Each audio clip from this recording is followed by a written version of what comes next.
जन स्वराज पार्टी के संस्थापक प्रशांत किशोर ने शहर के अंजुमन इस्लामिया परिसर में आयोजित सभा में वर्तमान सरकार पर जमकर भड़ास निकाली।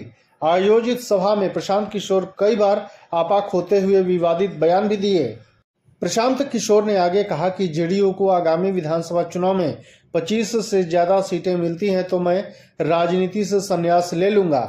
कार्यक्रम में उलेमा और समुदाय के प्रमुख चेहरों को बुलाया गया, साथ ही विशेष टोपी का वितरण किया गया। मंच से भाषण के दौरान प्रशांत किशोर ने पैगंबर मोहम्मद साहब और धर्म का हवाला देकर जनता से समर्थन मांगा। सभा में शामिल लोगों के लिए नाश्ते की प्रबंध भी की गई थी, जहां भीड़ ज्यादा होने की वजह से अफरा तफरी का माहौल कायम हो गया। कुछ लोगों ने आरोप लगाया कि उन्हें 500 रुपए और भोजन का वादा करके लाया गया था, लेकिन वादा पूरा नहीं हुआ, जिससे वहां उपस्थित लोग नाराज नजर आए। पत्रकारों से बातचीत के दौरान प्रशांत किशोर वर्तमान सरकार पर जमकर हमला बोला।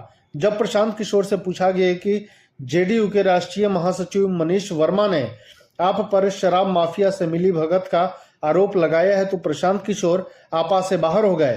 प्रशांत किशोर ने मनीष वर्मा की तुलना सड़क पर चलने वाले कुत्ते से कर दी और कहा कि ऐसे लोगों की बातों का जवाब देना मैं उचित नहीं समझता।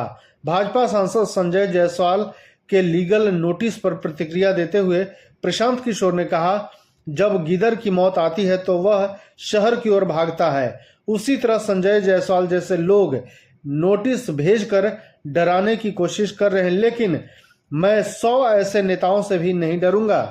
प्रशांत किशोर ने अपने बहुचर्चित दावे को दोहराते हुए कहा कि अगर जेडीयू को आगामी विधानसभा चुनाव में 25 से ज्यादा सीटें मिलती हैं तो मैं राजनीति से संन्यास ले लूंगा। प्रशांत किशोर ने तर्क दिया कि जैसे पश्चिम बंगाल चुनाव में भाजपा को 100 सीटें नहीं मिली, वैसे ही बिहार में जेडीयू को भी 25 सीट से ज्यादा नहीं आएगी।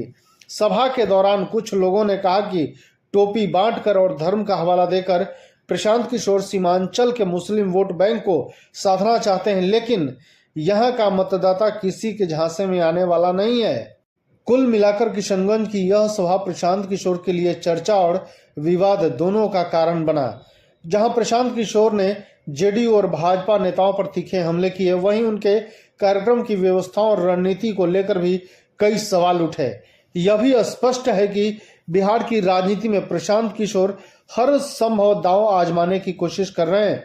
अब देखना दिलचस्प होगा कि आगामी विधानसभा चुनाव के दरमियान और कितने तीखे प्रहार होंगे। धन्यवाद।